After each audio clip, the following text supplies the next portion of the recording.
আসসালামু আলাইকুম দোস্ত, welcome to my YouTube channel online সেবা 2.0। আজকে আর একটা নতুন ভিডিও নিয়ে আসলাম। এই ভিডিওতে আপনারা সবাই দেখতে পারবেন বহুটি নতুন নতুন খবর, যারা 10 তারিখের আগে বহুটি আপনাকে নতুন নতুন স্কিমের পয়সা দিব। অরুণোদয়ের পয়সা, তারপরে আপনার লাখপতি বাইদর পয়সা 10,000 টাকা করে, তারপরে যে বানপানির জন্য ক্ষয়ক্ষতি হয়েছে হেন্না বাইদেরকেও পয়সা দিব বা হেন্না বেনিফিশিয়ারও পয়সা দিব কিছু, হেডা বাবুদে সমস্ত কিছু এই ভিডিওতে দেখতে পারবেন। ঠিক আছে বন্ধুরা, তাহলে শুরু থেকে শেষ পর্যন্ত দেখবেন। ভিডিওটা ভালো লাগলে লাইক করে দেবেন আর সাবস্ক্রাইব করে রাখবেন। মুখ্যমন্ত্রী হিমন্ত বিশ্ব শর্মা নিজে ভিডিওতে সমস্ত ভিডিওতে কয়ে দিব কী প্রসেসে কোন প্রসেসে পয়সা করে দিব, কয়টা করে দিব। ঠিক আছে বন্ধুরা, তাহলে চলুন ভিডিওটা শুরু করি। ভিডিওটা ভালো লাগলে লাইক করে দিন, সাবস্ক্রাইব করে রাখবেন এইরকম নতুন নতুন ভিডিও দেখার জন্য। 10 আগষ্ট তাৰিখে তেওঁলোকক আমি আৰু 10,000 টকা ৰাজ্য চৰকাৰৰ পৰা আগবঢ়াম। শিৱসাগৰ আৰু চৰাইদেউ জিলাৰ দুৰ্ভগীয়া বানাক্ৰান্ত পৰিয়ালসমূহক আমি 10 আগষ্ট তাৰিখে অতিৰিক্ত আৰু 10,000 টকা আগবঢ়াম। অৰ্থাৎ মহিলা উদ্যমিতা অভিযান আত্মসহায়ক গোট লাখপতি বাইদেউ মোৰ হৃদয়ৰ অতিকে ওচৰত। বাইদেউসকলৰ বাবেও আমি মহিলা উদ্যমিতা অভিযানৰ বাইদেউসকলৰ বাবেও আৰু আপোনালোকৰ যি চিন্তা 10,000 টকাৰ সম্পত্তি যি আপোনালোকে কৰিছিলে নষ্ট হৈ গ'ল, কেনেকৈ আৰু ভৱিষ্যতে 25,000 পাব, যিটো আপোনালোকৰ চিন্তা আছে তাকো মই সোনকালে দূৰ কৰিম। মহিলা উদ্যমিতা অভিযানৰ হিতাধিকাৰীসকলৰ বাবেও ভাল খবৰ মই 2-3 দিনৰ ভিতৰতে লৈ আহিম। পেড প্ৰিপেড মিটাৰ আছে, তেওঁলোককো আমি 300 ইউনিট পৰ্যন্ত যিসকলে ব্যৱহাৰ কৰিছে তেওঁলোকক আমি ৰিলোড কৰি দিম, যাতে তেওঁলোকেও এই ৰেহাইৰ সুবিধা লাভ কৰে। থোৰতে জুলাই মাহৰ বিদ্যুতৰ মাচুল আমাৰ শিৱসাগৰ আৰু চৰাইদেউত নহ'ব। সমগ্ৰ বিলসমূহ আমি মুখ্যমন্ত্ৰীৰ সাহায্য পুঁজিৰ পৰা পে'মেণ্ট কৰিম। অৱশ্যে 300 ইউনিটতকৈ যিসকলে বেছিকৈ এই ইলেক্ট্ৰিচিটি কনজিউম কৰে তেওঁলোকে নিৰ্ধাৰিত নিয়মতে ইলেক্ট্ৰিচিটি বিল দিব লাগিব। দ্বিতীয়তে, আজি আমি ৰাজ্য চৰকাৰে আৰু এটা সিদ্ধান্ত গ্ৰহণ কৰিছোঁ যে চৰাইদেউ আৰু শিৱসাগৰ জিলাৰ ৰাইজক আমি এই সমগ্ৰ বছৰটো মাটিৰ খাজানা দিয়াৰ পৰা আমি ৰেহাই দিবলৈ সিদ্ধান্ত গ্ৰহণ কৰিছোঁ। অৰ্থাৎ 1 এপ্ৰিলৰ পৰা 31 মাৰ্চলৈকে আপোনালোকে যিমান মাটিৰ খাজানা দিব লাগে, এই বছৰ আপোনালোকে মাটিৰ খাজানা দিয়াৰ প্ৰয়োজন নাথাকিব। মাটিৰ খাজানা দিয়াৰ পৰাও আমি শিৱসাগৰ আৰু চৰাইদেউ জিলাৰ ৰাইজক সম্পূৰ্ণভাৱে ৰেহাই দিবলৈ আমি সিদ্ধান্ত গ্ৰহণ কৰিছোঁ। শ্ৰদ্ধা ৰাইজ, আমি এককালীন 15,000 টকা 3, 4, 5 তাৰিখে প্ৰদান কৰিম।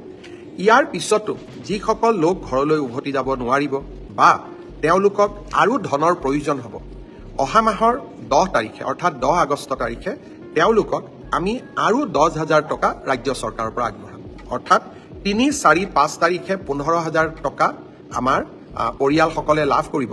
কিন্তু শিৱসাগৰ আৰু চৰাইদেউ জিলাৰ দুৰ্ভগীয়া বানাক্ৰান্ত পৰিয়ালসমূহক আমি 10 আগষ্ট তাৰিখে অতিৰিক্ত আৰু 10,000 টকা আগবঢ়াম। অৰ্থাৎ আমাৰ বান আক্ৰান্ত পৰিয়ালসমূহে চৰকাৰৰ পৰা যিসকল আজিও ঘৰত উভতি যাব পৰা নাই তেওঁলোকে 25,000 টকা পৰ্যন্ত লাভ কৰিব।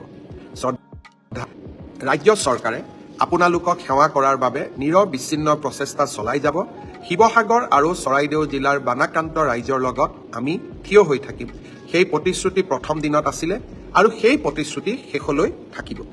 শ্ৰদ্ধা ৰাইজ, বিদ্যালয়সমূহ যিমানখিনি আমি পাৰোঁ 10 আগষ্টৰ পৰা খুলিবলৈ চেষ্টা কৰিম আৰু অহা 5-6 তাৰিখৰ ভিতৰত বিদ্যালয়সমূহলৈকেও আমি 2 লাখ টকাকৈ আগবঢ়াম। 10 আগষ্টৰ আগতে নামঘৰসমূহলৈকেও আমি 1.5 লাখ টকাকৈ আগবঢ়াম। আজি আমি আৰু এটা সিদ্ধান্ত লৈছোঁ যে অংগনবাদী কেন্দ্ৰসমূহ যথেষ্ট বেয়া হৈ গৈছে।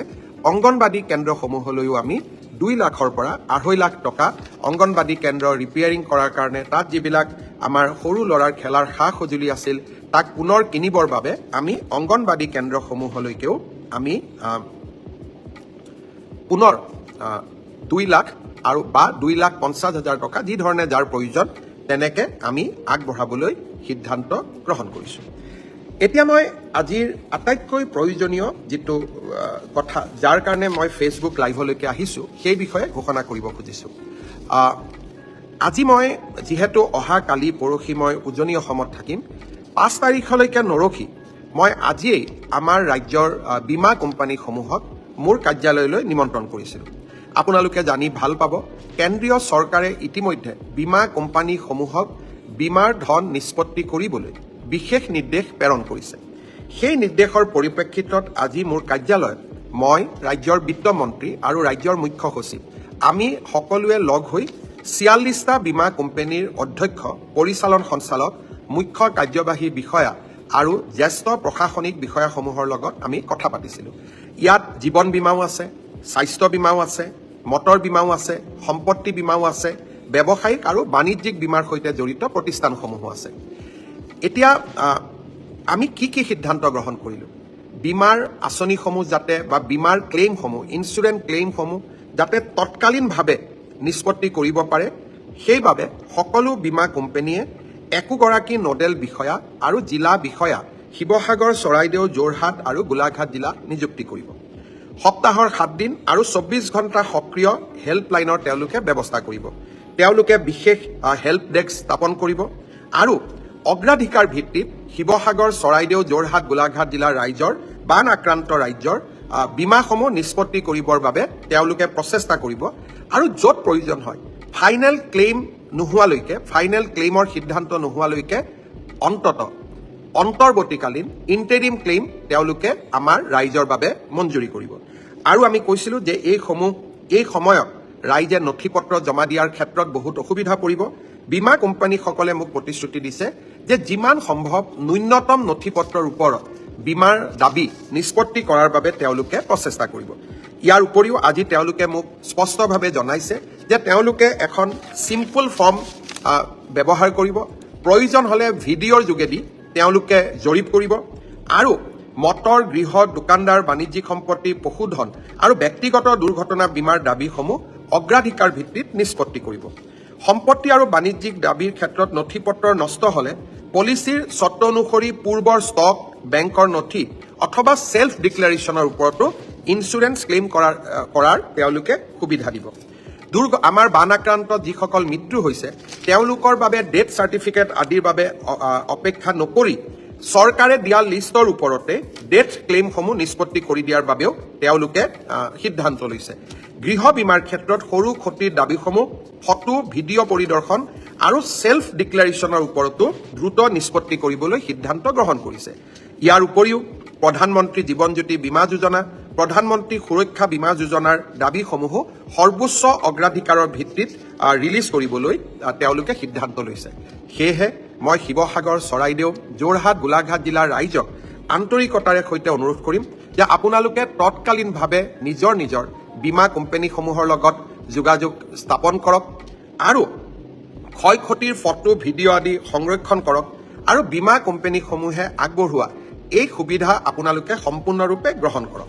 ভাৰত চৰকাৰ, কেন্দ্ৰীয় চৰকাৰ আৰু ৰাজ্য চৰকাৰে বীমা কোম্পানীসমূহৰ লগত নিৰবিচ্ছিন্ন সম্পৰ্ক ৰক্ষা কৰি চলিব, যাতে আমি বীমাৰ সম্পূৰ্ণ সুবিধা আপোনালোকক দিব পাৰোঁ। আৰু মই ব্যক্তিগতভাৱেও এই ক্ষেত্ৰত নিৰীক্ষণ কৰি থাকিম যাতে আমি ৰাইজক সৰ্বাধিক সুবিধা দিব পাৰোঁ। শ্ৰদ্ধাৰ ৰাইজ, প্ৰথমতে আজি অৰুণোদয় ২৫০০ টকা, ৩, ৪, ৫ তাৰিখৰ ভিতৰত ১৫,০০০ টকা, 10 তাৰিখে আকৌ 10,০০০। কিন্তু এইখিনিয়ে যথেষ্ট নহয়। পাৰ্মানেণ্ট ডেমেজ এছেছমেণ্ট, ঘৰৰ বাবে, জীৱ জন্তুৰ বাবে এই ডেমেজ এছেছমেণ্টৰ কামো অহা 7 তাৰিখৰ পৰা আৰম্ভ কৰিম আৰু এই ডেমেজ এছেছমেণ্ট কৰাৰ বাবে জিলাৰ যিসকল ছাৰ্ভেয়াৰ হ'ব তেওঁলোকক প্ৰশিক্ষণ দিয়াৰ পৰ্বও খুব সোনকালে আমাৰ জিলা আয়ুক্তসকলে আৰম্ভ কৰিব। শ্ৰদ্ধাৰ ৰাইজ, আপোনালোকৰ বিপদৰ সময়ত অসম চৰকাৰ আৰু ভাৰত চৰকাৰ আপোনালোকৰ লগত দৃঢ়তাৰে সৈতে থিয় দি থাকিব। মই পুনৰ এবাৰ আপোনালোকৰ